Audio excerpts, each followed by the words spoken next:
Buenas noches, saludos y bienvenidos a la edición del mes de febrero del programa Pregúntale a un experto en esclerosis múltiple.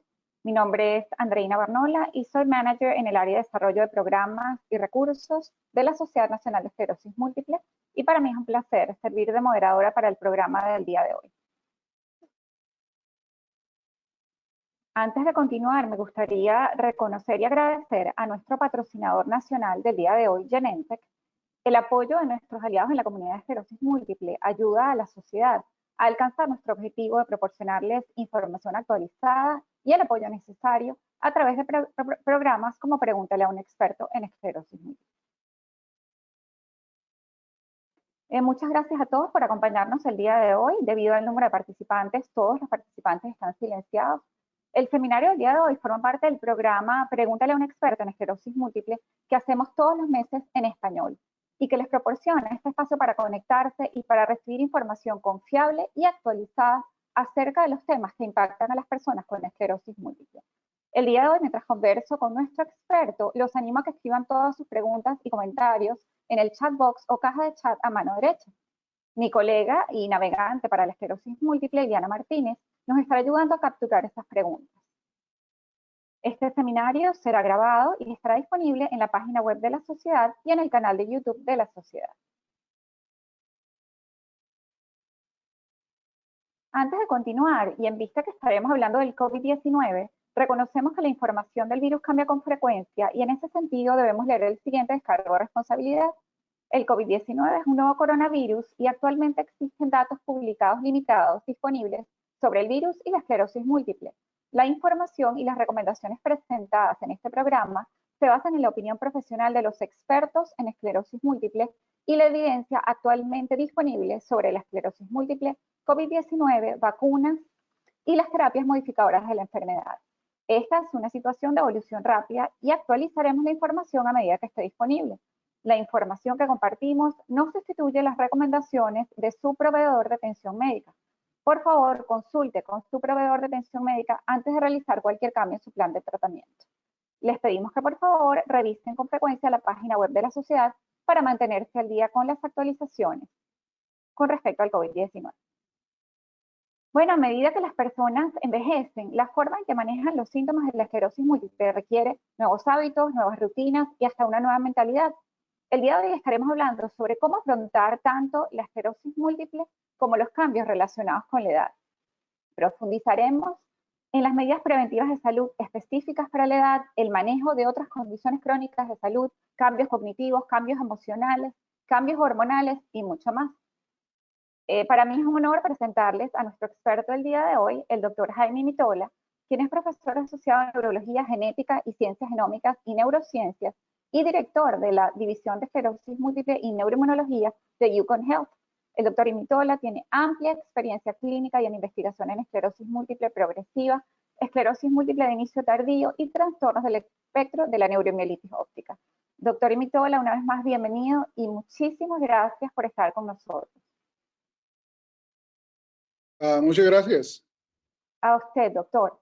Bueno, doctor, antes de que comencemos a hablar del envejecimiento en esclerosis múltiple, quisiera que nos tomáramos un tiempo para hacer una actualización especial con respecto a las vacunas contra el COVID-19. El doctor Mitola, para los que no lo saben, es parte de un grupo de expertos que convocó la Sociedad Nacional de Esclerosis Múltiple que desarrollan recomendaciones acerca de la seguridad, eficacia y la coordinación de las vacunas contra el COVID-19 para las personas que viven con esclerosis múltiple. Entonces, doctor, aunque hablamos de esto, el seminario del mes pasado, quisiera resaltar, ¿recomienda este grupo de expertos al cual usted pertenece las vacunas actuales, es decir, Pfizer y Moderna, contra el COVID-19 para las personas con esclerosis múltiple? Sí, claro. El grupo que se ha convenido hace parte de una cantidad de expertos, inmunólogos, neurólogos y expertos en cuidado general de pacientes. Y esa es la recomendación, que los pacientes deben conseguir la vacuna y vacunarse. Las dos vacunas, las dos dosis, la primera y la segunda dosis. Es decir, las vacunas son seguras para las personas con esclerosis múltiple. Sí, señor. Las vacunas son seguras porque la posibilidad de tener COVID afectan mucho más muchos de los pacientes que están con enfermedad progresiva, que están en silla de ruedas, pacientes o hispanos o afroamericanos, y por esa razón nosotros pensamos y hacemos una gran énfasis que nuestros pacientes se vacunen apenas que sea posible. Excelente, doctor. Hemos recibido con frecuencia preguntas con respecto a la vacuna contra el COVID y las terapias modificadoras de la enfermedad. Hay personas que piensan que deben parar su tratamiento o que no deben comenzar su tratamiento o tener la siguiente dosis del tratamiento. ¿Cuál es la recomendación al respecto? Es una buena pregunta y la recomendación general es la siguiente. Nosotros hemos tratado de agrupar medicamentos de acuerdo a cómo funciona el medicamento, y en el sitio web donde están las guidelines se habla de varios tipos de medicamentos. En general, la idea es la siguiente: si usted va a comenzar un nuevo medicamento para MS y usted no tiene la urgencia porque no tiene muchas lesiones o no están activas, solamente que se diagnosticó con MS y necesita comenzar, entonces la idea es que la segunda dosis de la vacuna y la primera dosis del medicamento haya un espacio de 4 semanas. ¿Ok? Entonces, si usted comienza un medicamento para MS, hay que dejar un espacio entre la vacuna y el medicamento. Ahora, si usted ya tiene medicamentos para MS, está en tratamiento, la cosa es diferente. Ahora, si hay muchos medicamentos para MS que son inyectables o orales, que no tienen ningún problema, pero hay varios medicamentos que son importantes discutir. Por ejemplo, medicamentos que atacan las células B, medicamentos que atacan, erradican todas las células T y B a la entrada, Mavenclad, ocrelizumab. Esos medicamentos tienen una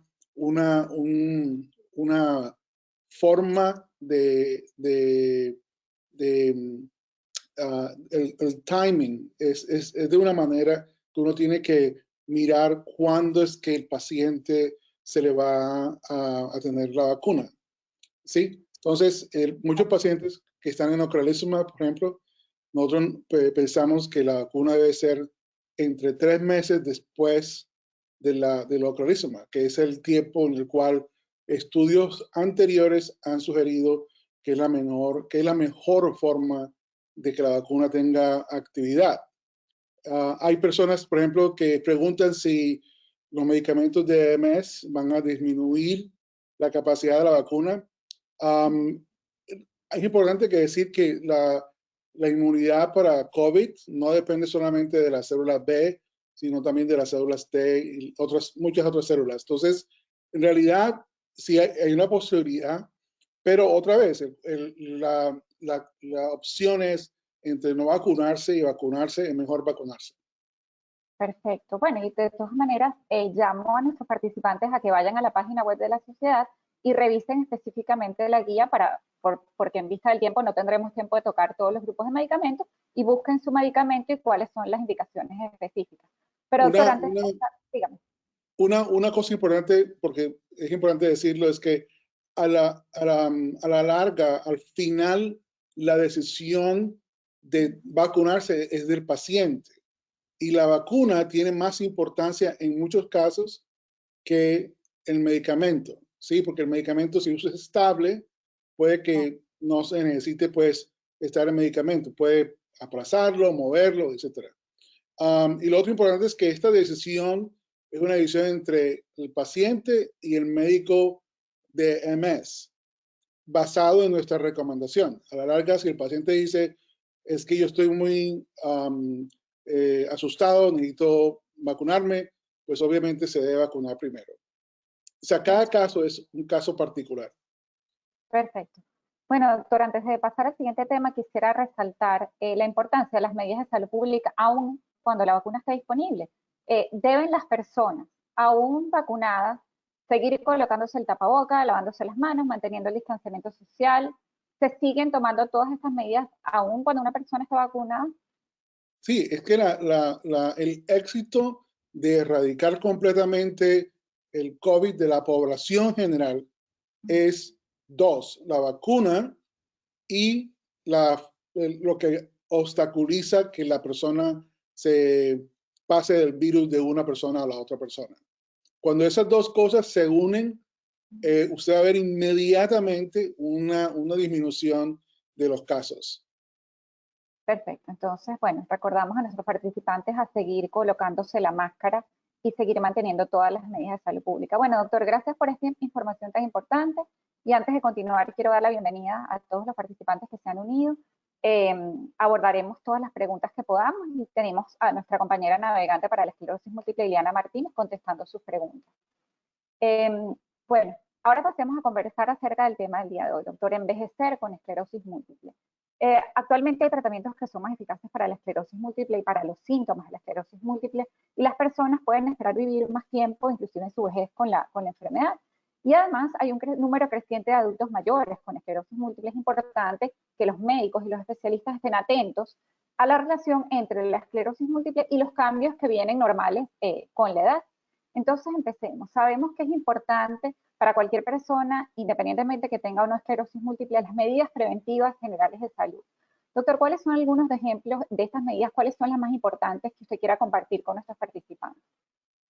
Gracias. Una de las más importantes medidas es la salud general, ¿no? O sea, el riesgo cardiovascular, el riesgo de obesidad, nutrición y el riesgo de caídas.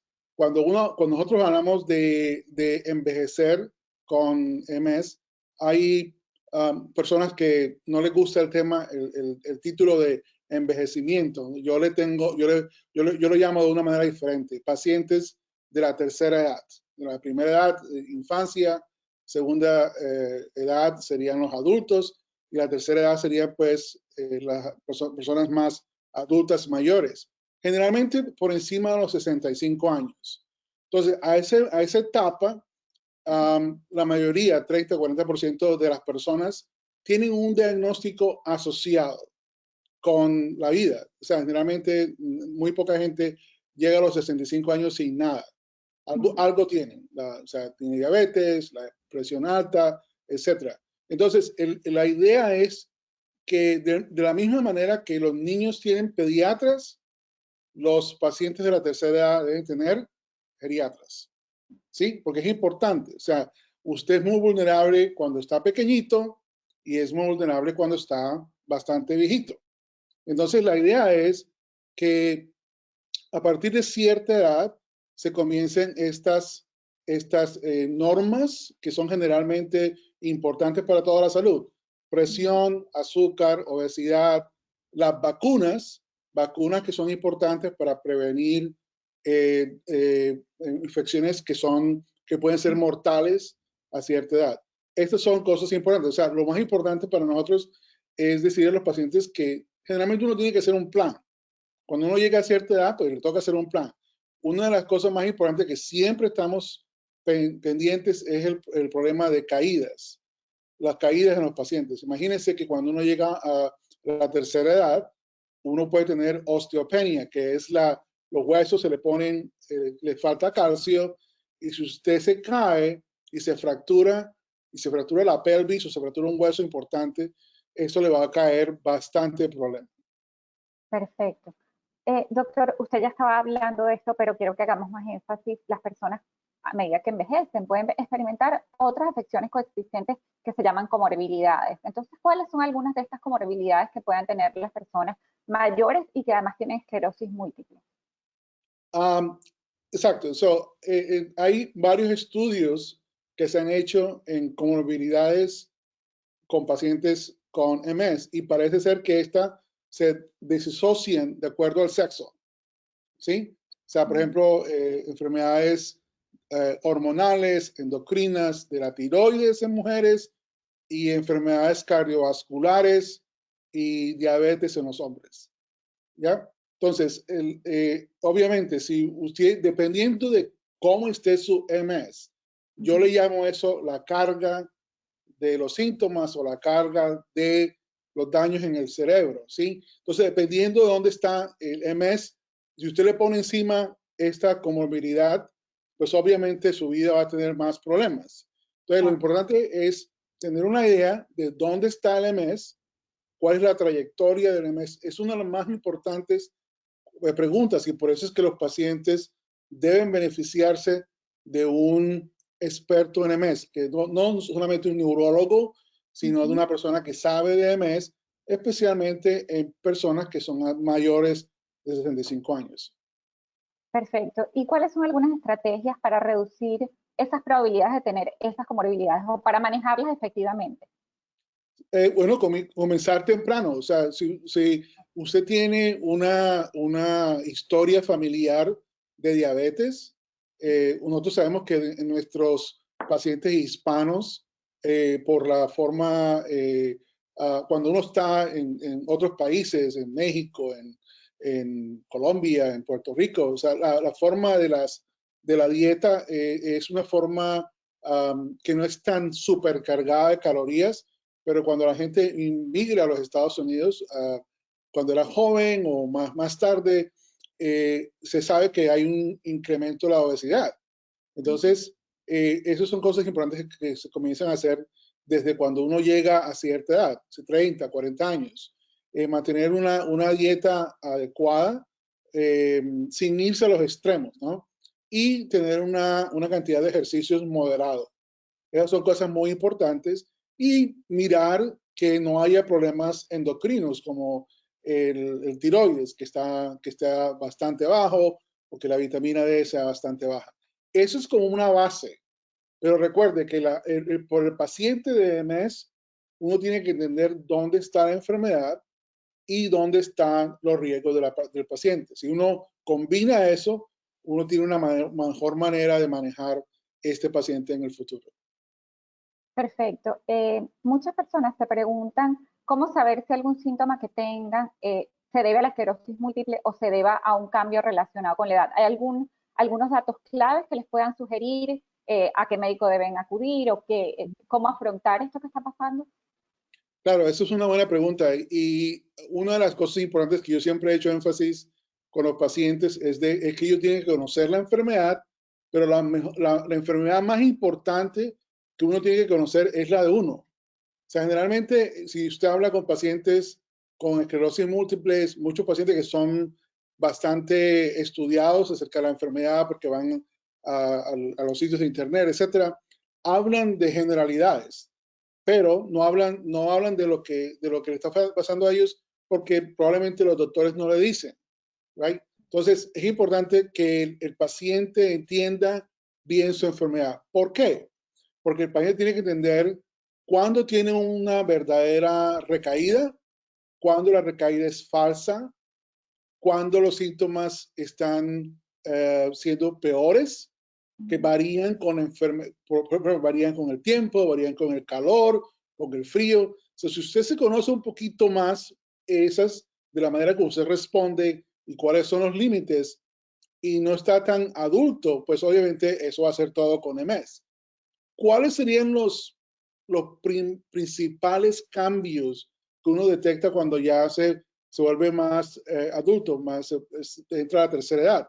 Obviamente, la capacidad de caminar, la capacidad de mantenerse por un tiempo caminando. Muchas personas pueden tener artritis de los huesos, que es parte normal del envejecimiento natural. Y muchas veces personas tienen posibilidades de tener problemas para hacer múltiples cosas que involucran el cerebro, o sea, lo que llamamos aquí multitasking. Sí, que hacen, muchas personas dicen, bueno, es que a mí se me olvidó cerrar esto, se me olvidó decirte esto. Entonces, a medida que uno va creciendo, va teniendo esas circunstancias. Ahora mismo, es importante decir que no todo lo que pasa durante cuando uno se convierte en una persona de tercera edad es normal. Hay cosas que son aceptables, otras que no son aceptables, ¿sí? Por ejemplo, si usted está perdiendo la memoria de repente y eso afecta la manera como se interactúa con los familiares y lo que usted hace en su casa, pues obviamente eso no es normal. Que si se está cayendo más a menudo, eso tampoco es normal. Así que la idea es que el paciente, cuando se conoce el paciente un poquito más, él sabe cuáles son sus síntomas normales. O sea, no, los síntomas no son normales, pero sabe Claro. exactamente cómo está él, cómo funciona. Cuando cosas comienzan a cambiar, entonces uno tiene que estar muy pendiente de eso. Pero generalmente el envejecimiento puede perjudicar la MS cuando la enfermedad es severa, cuando hay muchos síntomas y cuando hay mucho daño en el cerebro. Entonces ya esa es otra cosa diferente. ¿Sí? Muchos pacientes de los que nosotros tenemos son personas que comenzaron la enfermedad cuando tenían 20 o 25 años. Cuando llegan obviamente a los 50, ellos han envejecido por la enfermedad, por los daños de la enfermedad. Y si usted le agrega el envejecimiento natural, las cosas van a ser peor. O sea, esas dos ecuaciones son importantes. ¿Cuál es el envejecimiento normal de la persona? ¿Qué tan dramático es la esclerosis múltiple? ¿Y cuáles son las comorbilidades? Esas son las tres cosas. Por eso le digo que todo paciente debe tener una idea, ¿sí? Como un forecast de dónde está, cuáles son el estado del que se encuentra. Excelente. Doctor, muchos de nuestros participantes quieren saber acerca de los tratamientos modificadores de la enfermedad en esta etapa de adultos mayores o tercera edad, como usted la llama. ¿Le pasa algo al sistema inmune? ¿Cambia el sistema inmune a medida que uno envejece? Sí, el sistema inmune es bastante peculiar porque hay una cosa que se llama envejecimiento inmune. ¿Qué es lo que significa eso? Significa que algunas funciones de las células T o B disminuyen, pero hay otros brazos del sistema inmunológico que incrementan.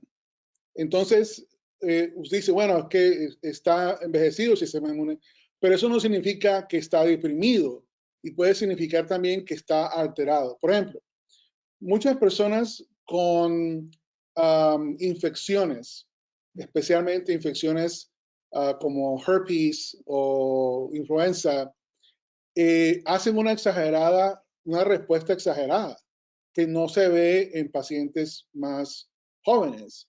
Entonces, cuando uno ve un paciente que es de la tercera edad, envejecido mayor, a veces uno se preocupa mucho porque muchas veces los pacientes pueden tener una respuesta exuberante a la enfermedad. Por ejemplo, en COVID, el COVID está relacionado con una respuesta exuberante del sistema inmune y nosotros sabemos que la edad es un factor de riesgo para COVID. ¿Sí? Entonces, la idea fundamental aquí es que con respecto a los medicamentos de MS, generalmente uno sabe que si un medicamento cuando era joven le disminuyó las células B o las células T, cuando se vuelve más adulto, eso va a ser más pronunciado. ¿Sí? Entonces, a veces nos toca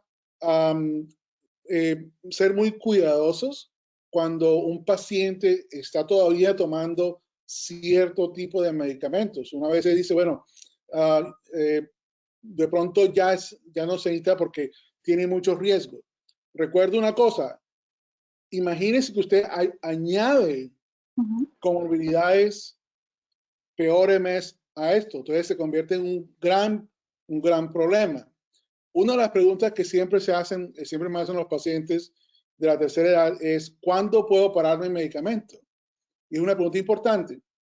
Hay varios investigaciones clínicas en este momento que están tratando de responder esa pregunta. ¿Basado en qué? Basado en que si usted tiene 5 años de estabilidad clínica del MRI, de la foto, de la imagen del cerebro, y no tiene síntomas, de pronto su doctor y usted pueden tomar la decisión. Esa decisión puede ser perjudicial entre 14 y 40% de los pacientes. ¿Qué significa esto? Muchas veces usted para el medicamento y la enfermedad vuelve otra vez. Entonces, nosotros tenemos que ser cuidadosos en este momento porque no tenemos la respuesta fundamental, que si es una buena idea de parar medicamentos. Pero el paciente tiene que recordar una cosa que es importante. A la larga, es una decisión entre el paciente y el médico. Estas son recomendaciones generales basadas en la ciencia.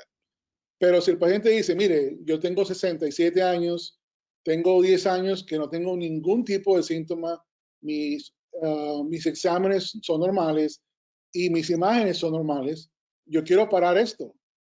Pues obviamente, entre el médico y el doctor y la paciente o el paciente se pueden poner de acuerdo. Y muchas veces se hace un experimento, un trial, se para el medicamento y se mira 6 meses a ver qué pasa. Muchas veces nos toca pararlo porque ya el paciente tiene muchas otras comorbilidades que se hace muy difícil el manejo de ciertos medicamentos. Entonces, como le digo al principio, una de las cosas importantes para la audiencia esta noche es que MS no es una sola cosa, depende, hay muchas, o sea, yo le digo a la gente siempre que los pacientes con MS son como las flores, ¿sí? Tú las ves y las reconoces, pero son distintas. Si una rosa es distinta a esto, o sea, la gente con MS es completamente diferente. Entonces, entre más el paciente sepa su enfermedad, mejor tenga una integración con su doctor, va a ser mejor para el manejo. Perfecto. Y con respecto a eso mismo, doctor, quería que hiciéramos énfasis, las personas no deben tomar esta decisión por sí solas, ¿cierto? De suspender su tratamiento, sino deben igual tomar esa decisión junto con su médico. No es que llegue a los 65 años y decido dejar mi tratamiento modificador de la enfermedad, ¿correcto? Exacto. La ciencia no está todavía. Lo que le puedo decir yo es que mucha gente ha hecho, hay 4 o 5 estudios, y todos dicen, bueno, después que usted para, la enfermedad vuelve otra vez. Entonces, la idea es que uno no puede decir a todo el mundo, mire, esto es una buena idea. Yo le puedo decir que el doctor que está haciendo el estudio es un estudio de varios centros en Estados Unidos. Ya terminó de reclutar todos los pacientes, están en la etapa inicial de acumular los datos, y esa es una cosa que los resultados van a ser publicados probablemente al final de este año. Qué bueno, buenas noticias. Bueno, doctor, sigamos, hablemos ahora de los cambios frecuentes. Sabemos que la esclerosis puede causar síntomas variables e igualmente el envejecimiento. Y sabemos que eso incluye, y usted lo mencionó al principio, cambios cognitivos y emocionales que vienen tanto por la esclerosis múltiple como desde el punto de vista del envejecimiento. Empecemos por los cambios cognitivos. ¿Cuáles son algunos de los cambios cognitivos más comunes que una persona con esclerosis múltiple puede experimentar, además de que está envejeciendo? Es una pregunta muy importante y siempre la he tenido aquí en nuestro programa. Una de las cosas más importantes es esa confusión que pacientes pueden tener. La confusión y la fatiga son algo muy importante. Cuando hablo de confusión, hablo de la incapacidad del paciente para hacer varias cosas al mismo tiempo. O sea, cuando la gente dice, bueno, es que yo era capaz de hacer, estar en el computador, mirar televisión, leer un libro al mismo tiempo, y ahora ya no lo puedo hacer. Generalmente son cosas que pasan en MS. Muchas veces esto tiene que estar asociado con, o está asociado con inatención, o sea, que la persona no pone atención. Eso pasa mucho en MS, especialmente debido a la fatiga. Entonces, una de las cosas que yo siempre le digo a los estudiantes, a los residentes, es que cuando el paciente se preocupa por estos cambios, generalmente son asociados con la forma en la cual él pone atención, que puede pasar. O sea, en MS, si usted está deprimida, si no tiene atención, si tiene una cantidad de fatiga, olvídese. A las 7 de la noche, usted no sirve para nada. ¿Sí?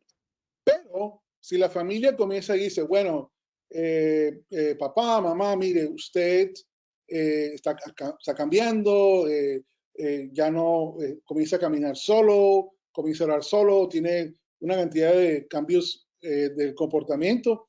Generalmente cuando la familia se preocupa es porque hay algo más ahí. Entonces, desde el punto de vista del cerebro, generalmente cuando uno habla de enfermedad progresiva, hay algunas áreas del cerebro donde hay daños especiales que se asocian al problema de la cognición. O sea, que el paciente no puede concentrarse, tiene problemas de memoria. Hay lesiones que pasan en regiones específicas del cerebro que se asocian a problemas de memoria. Al mismo tiempo, si el paciente tiene una gran cantidad de lesiones antes, como le expliqué, o sea, si usted tiene un cargo de lesiones grandes por mucho tiempo, es probable que el cerebro se le ponga pequeñito, se le produce atrofia del cerebro. Y cuando eso pasa, obviamente varias cosas pueden pasar. Tienen problemas con haciendo múltiples cosas al mismo tiempo, problemas de la memoria, se le pone peor la depresión y eso generalmente es lo que uno ve en pacientes con MS que tienen una gran cantidad de lesiones en el cerebro cerca de la corteza. ¿Sí? Ahora, en envejecimiento, generalmente la mayor parte de gente puede llegar a los 80 años y todavía tener una lucidez espectacular. ¿Sí? El paciente con MS que es en los 70, en los 80, que nosotros hemos tenido aquí, que no tiene lesiones en el cerebro o que tiene muy poquitas lesiones, puede estar perfectamente bien. Es más, nosotros hemos tenido casos de gente, por ejemplo, yo tengo un paciente que es abogado, que era muy prestigioso algún momento en su vida y tiene una enfermedad progresiva con muchos daños.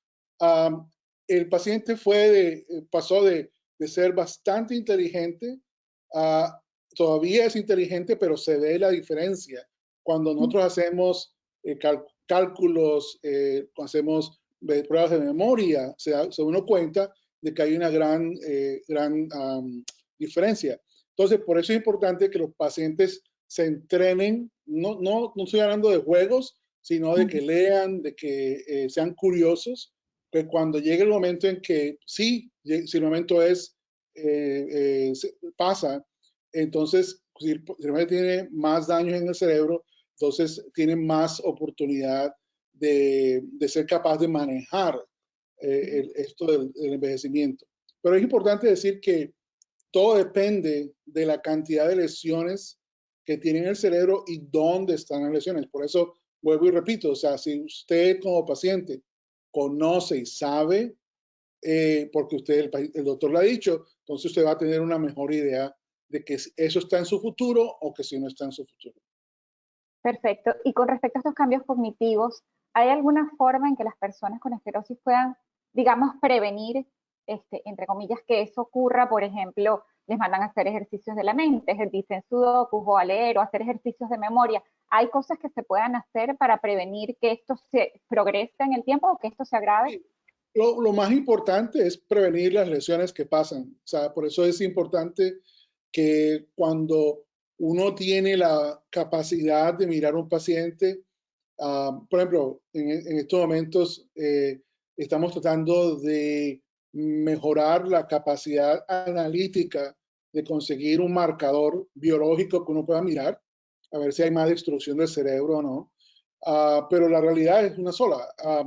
Hay varios estudios, unos hechos en Europa, dos estudios, uno en Barcelona, otro en Berlín, que dice más o menos que si usted tiene un montón de lesiones en el primer año y medio de la enfermedad, pues obviamente la trayectoria va a ser peor.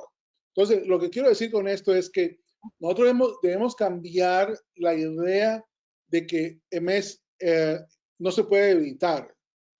MS en cierto modo es prevenible si uno toma la actitud de hacer prevención secundaria. ¿Qué significa eso?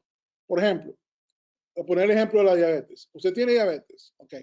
Entonces, ¿cuál es la prevención secundaria en diabetes? No tener daño renal, no tener daño cardíaco no tener daño del ojo. O sea, si tiene MS, ¿cuál es la prevención secundaria? No acumular lesiones, ¿sí? No acumular lesiones cerca de la corteza, evitar la parte de la progresión de la enfermedad, que se puede. Es más, hay varios estudios y por eso la visión de la enfermedad ha cambiado muchísimo. Antes la gente decía, bueno, o sea, tiene MS, comencemos por este medicamento que no es tan bueno. Pero yo le digo la verdad, yo no tengo un paciente de MS que me va a decir a mí, doctor Víctor, póngame en el peor medicamento. No se preocupe, you know? Póngamelo en el peor medicamento que yo no tengo ninguna objeción. Todo el mundo, después que uno explica, ¿sí? Siempre quiere tener la mejor medicamento para él. Así que la idea aquí fundamental es que se trata de prevenir lesiones, de acumulación de lesiones. Ahora, ¿qué otras cosas puede hacer como lo que usted se refiere? Una dieta normal, una higiene del cerebro normal. Es importante evitar la depresión. La depresión tiene dos aspectos.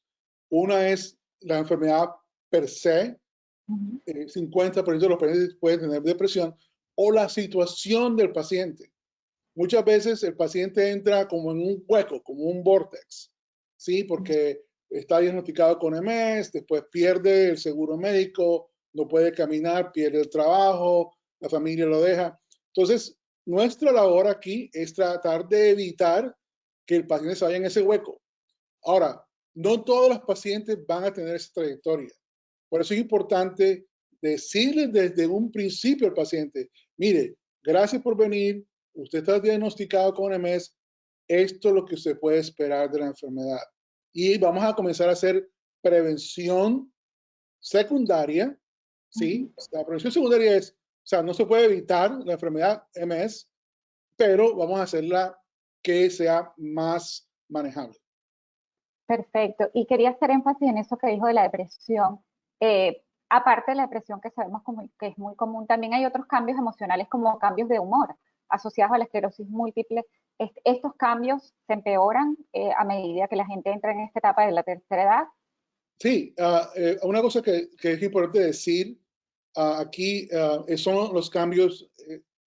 Las personalidades de las personas siempre tienden a empeorarse un poquito cuando uno va a la tercera edad. Si usted era terco, se vuelve más terco, un poquito, ¿no? Pero una cosa que siempre pasa es el efecto de la menopausia en las mujeres. O sea, cuando llega a los 50, 55, etcétera, eso produce una gran cantidad de síntomas y es bastante perturbante para muchos pacientes tener la menopausia. Generalmente hay los síntomas se ponen peores durante ese estadio hasta que trabajamos con los endocrinos para que la cosa mejore. Perfecto. Y en eso quería hablar, doctor. Sabemos que la esclerosis es más común en las mujeres y por supuesto pasamos por toda esta etapa de cambios hormonales. ¿Tienen los hombres también algún impacto hormonal o esta llamada andropausia a medida que envejecen o eso solamente afecta a las mujeres? Sí. Pues obviamente nosotros sabemos que hay una asociación entre la obesidad y los cambios hormonales, la disminución de la testosterona, etcétera. Otra cosa importante que se debe mantener aquí en la discusión es el hecho de que generalmente nosotros cuando llegamos a cierta edad, nosotros cambiamos las perspectivas de las expectativas de vida, ¿sí? Y eso a veces no se tiene en cuenta. O sea, hay una transición psicológica que es normal cuando usted se envejece. O sea, cuando usted tiene 20 años y llega el momento de tener hijos, es una cosa que es chocante para muchas personas y es una nueva etapa de vida. Cuando las personas llegan a los 50, generalmente son diagnosticadas con algo. Eso también es bastante, hay una impresión grandísima y así progresivamente. Entonces, como le dije anteriormente, una de las cosas más importantes de la tercera edad es la prevención y la aceptación de esos cambios. Porque muchos adultos que están envejeciendo, ellos tienden a empeorar todo. O sea, hay una actitud, la actitud que son en contra del mismo paciente, que dicen, bueno, yo no quiero hacer más nada, que me lleve el que me trajo, todas las cosas que saben en nuestra idiosincrasia y nuestra cultura, que no más, ¿sí? No quiero hacer nada, no quiero trabajar, no quiero hacer ejercicio, ¿para qué ejercicio? Ya estoy viejo. Entonces, eso es una actitud que no es buena y como le digo, si esa actitud se cambia, obviamente el envejecimiento va a ser mejor. Una cosa importante que muchas personas han demostrado es la parte social del envejecimiento. El aislamiento, la falta de familia, a veces no hay familia, pero el hecho de que no estén en grupos, eso afecta muchísimo la capacidad del paciente para seguir adelante. Por eso, por ejemplo, en Japón hay una gran cantidad de octogenarios, personas que son bastante viejas, y lo que ellos hacen es mantener una actividad social. En Italia es lo mismo, o sea, entre más activo y más la persona tenga la capacidad de interactuar con otra persona, es mejor. Y es mucho mejor si no interactúan con la familia, porque muchas veces la familia siempre tiene una actitud, dependiendo de la familia, ¿no? Hay muchas familias que dicen, oh, nosotros queremos a nuestro abuelo, queremos a nuestra abuela, otros desafortunadamente no. Pero entonces si hay mucha gente que se agrupa, es mejor para la transición. Perfecto. Doctor, hablemos un poco del funcionamiento físico. Sabemos que muchos adultos mayores, incluyendo los que tienen esclerosis, quieren permanecer independientes. Deben, y usted lo está diciendo ahorita, mantenerse activos físicamente. ¿Y cuándo pueden reconocer que, bueno, necesito ayuda? ¿Qué signos de alarma pueden decirle, quiero estar activo, pero ahora necesito ayuda?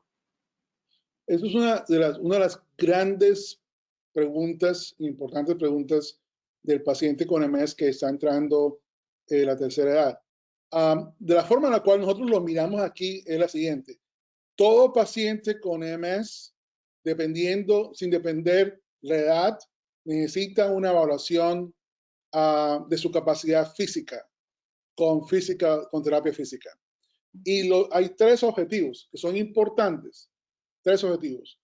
La capacidad de mantener la actividad física, la capacidad de sobreponerse a los obstáculos, ¿sí? Y la capacidad de saber caerse. O sea, parece contraproducente, ¿no? Pero uno tiene que aprender a caerse. De reaccionar. ¿Sí? Muchas veces se cae y se cae de una manera que no es y venga, y ahí está el problema. Entonces, a medida que uno va entrando a cierta edad con múltiple esclerosis y si tiene daños en la espina dorsal, aquí en el cuello, muchas veces muchos pacientes tienen problemas con el equilibrio. O sea, hay una prueba muy simple que se ha hecho por muchos años en neurología. En inglés se llama Get Up and Go. Párese y camine, en español. O sea, si el paciente es capaz de pararse y caminarse. Solamente, es muy simple. O sea, usted se ha sentado en una silla y se para y camina. Camina 10 pasos. Si tiene alguna dificultad con eso, es tiempo de que el médico le diga, mire, ¿sabe qué? Vamos a hacer una evaluación de sus capacidades y necesidades de acuerdo a la terapia física. Mire, es muy importante por lo siguiente. Les repito y les imploro lo siguiente. Yo he tenido muchos pacientes que incluso que no son tan viejos, pero que tienen problemas del equilibrio por muchas razones, porque son más viejitos o porque la enfermedad le atacó la espina dorsal, que son tercos y no querían tener esa terapia física. ¿Qué pasa? Muchas veces, muchos pacientes, yo tuve un paciente que no miró, no se dio cuenta de que había una ventana con vidrio y ahí fue. tenía un paciente que pensó que él podía caminar en el basement y allá fue, tembló en el basement, tiene una hemorragia intracerebral. Entonces imagínense el impacto de eso. O sea, la recomendación es la siguiente: si usted tiene un problema para caminar, aunque sea 10 pasos, cualquier problemita, ya sea que no pueda realmente caminar, que tenga problemas del equilibrio. Muchas veces yo le digo al paciente que hagan lo siguiente, que digan no. Y si usted, cuando termina ese no, comienza a sentirse mareado, es una indicación de que puede tener un problema aquí en el cuello. Esos son problemas, eso es muy importante que el paciente lo entienda. Es más, hay un grupo en Canadá que ha hecho ejercicios para pacientes de la tercera edad. Y esos ejercicios los puede hacer los pacientes. El problema de eso es que a medida que usted va envejeciendo, pues se hace más difícil y más inseguro los ejercicios. Entonces, con más razón, les toca ir a una persona que le diga, ok, mire, no se va a caer, no se va, si se cae en un matres, ¿sí? No se va a partir el alma ahí. Entonces, eso es muy importante. Si hay una cosa que el paciente puede tomar hoy, es que si hay algún problema, se necesita unos terapistas físicos que sepan de neurología y que trabajen en MS. Excelente, doctor. Para concluir esta parte, hablemos un poco de la planificación. Sabemos que las personas con esclerosis múltiple tienen necesidades potenciales a medida que envejecen. Hay tantas cosas que deben planificar con respecto a la accesibilidad en el hogar, con respecto a la parte financiera, la atención de salud a largo plazo, etcétera. ¿Qué recomendaciones tiene usted para esta planificación? Sí, hay varios niveles de planificar, ¿no? O sea, todo el mundo que entra, que más de 55 años, tiene que tener un cierto plan, pero dependiendo de la gravedad de su caso, de la disabilidad que tenga el paciente, que puede ser que están en wheelchair o que están en la silla de ruedas, o puede ser peor. Muchas veces es mucho peor. Pacientes no pueden caminar, no pueden hacer nada, están dependiendo de mucha gente, y eso produce una gran cantidad de estrés para la familia. Entonces, hay dos recomendaciones. Una recomendación es para el paciente y una recomendación es para la familia. Cuando si el paciente tiene más de 10 años con MS, y dependiendo de la trayectoria de la enfermedad, si la trayectoria es así o es completamente para abajo, es importante comenzar esa discusión.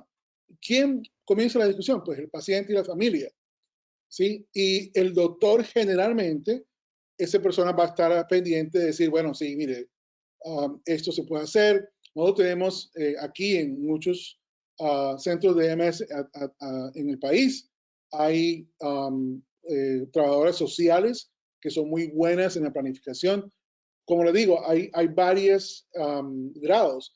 El peor de los grados es el grado el grado que tiene que ver con abogados, o el grado que tiene que ver con dependencia de otra persona para sus manejos y para sus decisiones. Entonces, lo más importante es comenzar la discusión. Y como le digo, es muy fácil de hacer la analogía. Si usted tiene un problema, si usted tiene un MS que es severo y progresivo, es completamente diferente a un MS que es moderado y que no tiene ninguna progresión. Perfecto. Bueno, doctor, para mí siempre es un placer aprender tanto de usted. Ahora quiero que nos diga qué aprendizajes quiere que se lleven nuestros participantes del día de hoy. Sí, pienso que hay un slide. La siguiente lámina, por favor. A la larga, como les digo, es importante que la audiencia entienda que ustedes están en la silla de manejo. Ustedes manejan su vida. Nosotros tratamos de ayudar al paciente. Entonces, yo siempre he pensado que si nosotros le damos el poder al paciente y la educación mínima. Y cuando hablo de educación, yo no quiero que suene como un término peyorativo. No estoy hablando de PhDs o Masters, no. Es un conocimiento mínimo de lo que es importante. Si eso se hace, entonces todo el mundo va a tener una mejor evaluación de la esclerosis múltiple. O sea, hay tres cosas. Esta diapositiva que ustedes ven aquí, ustedes las pueden coger, las pueden copiar, las pueden imprimir. Es una diapositiva que nosotros pusimos juntas con la esclerosis múltiple, la Sociedad de Esclerosis Múltiple y nuestro grupo aquí. Entonces, nosotros queremos que usted sea más proactivo, que cuando vaya al doctor, usted tenga un entendimiento de los síntomas, de cómo van los síntomas, a qué hora pasan los síntomas, que escriba un diario y que esté listo para discutir los síntomas con su doctor. Es importante que el paciente, sin importar dónde está, conozca su trayectoria. Y la trayectoria de la enfermedad es dada por la cantidad de lesiones en el cerebro, si están muchas, si están en la espina dorsal, y si están aumentando o no. ¿Sí? La otra parte importante es los factores de riesgo.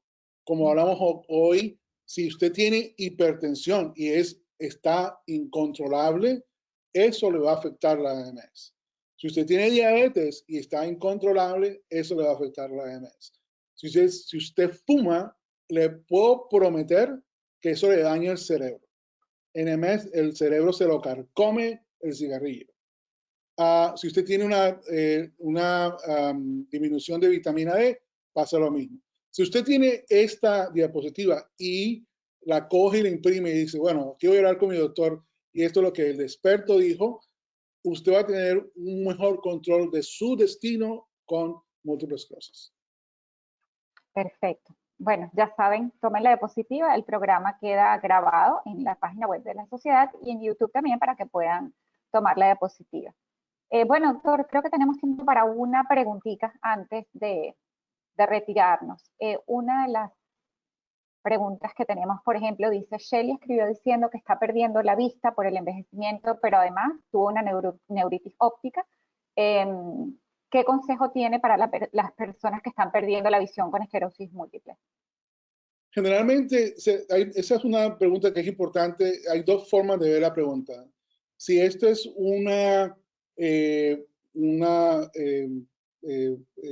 si la enfermedad está progresando y si tiene actividad, es una cosa que tiene que ser atacada inmediatamente con medicamentos. Pero la pregunta de pronto es más hacia la persona tuvo una optic neuritis, una enfermedad del nervio óptico, y todavía tiene síntomas y está perdiendo la visión. Entonces, generalmente uno se da cuenta durante la trayectoria de la enfermedad. Generalmente la mayoría, 90% de los pacientes con optic neuritis o neuritis óptica, ellos salen bien, se recuperan. Cerca del 40% todavía tienen un pequeño síntoma, pero es visión borrosa. Pero generalmente no tienen el problema de la disminución de la visión. Si eso pasa, es algo que hay que investigar muy bien, porque puede ser que sea una recurrencia de la enfermedad que necesita medicamento. De todas maneras, si no se puede hacer nada, por ejemplo, hay muchas personas que tienen enfermedades que se llaman enfermedades de neuromielitis óptica, que es una enfermedad muy severa, es prima del MS, y generalmente esas personas van a perder la visión sin importar cómo se maneje. Entonces, a esa persona hay que mirar si está legalmente ciega, si la persona puede mantenerse manejando, si hay algunas alternativas para la persona. Entonces, hay un proceso de tecnología de adaptación que se hacen en muchos centros de MS para mejorar la situación de esa persona.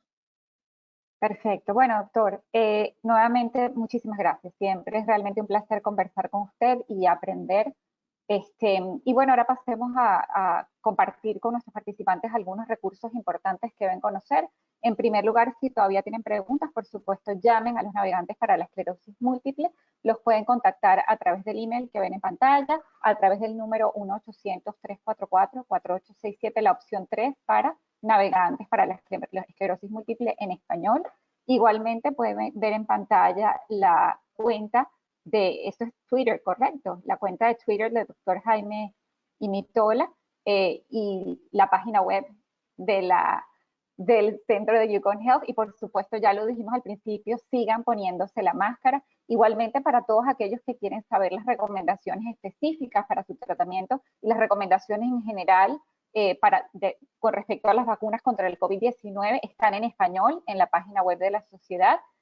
No dejen de visitar la página del Centro de Control y Prevención de Enfermedades y la página para el National Suicide Prevention Lifeline, sabiendo que en estos tiempos difíciles pues todo está más complicado. Igualmente este año les recordamos que viene Walk MS, va a ser una caminata diferente.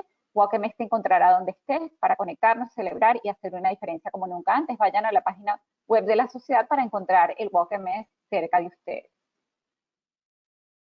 Acuérdense de conectarse con la sociedad a través de las páginas de Facebook, Instagram, Twitter, YouTube, LinkedIn. Denle like a las páginas y suscríbanse a la red de correos electrónicos de la sociedad. Y por último, bueno, doctor, nuevamente es un placer. Muchísimas gracias. Nos vemos pronto. Los recomiendo a todos que por favor llenen una encuesta que sale al terminar el seminario. Les tomará solamente un minuto completar la encuesta y para nosotros es una gran diferencia. Queremos proporcionarles temas que les interesen y seguir compartiendo toda esta información confiable con la comunidad hispana con esclerosis múltiple. Así que bueno, doctor, muchísimas gracias. Que tenga una feliz noche y nos vemos pronto. Gracias.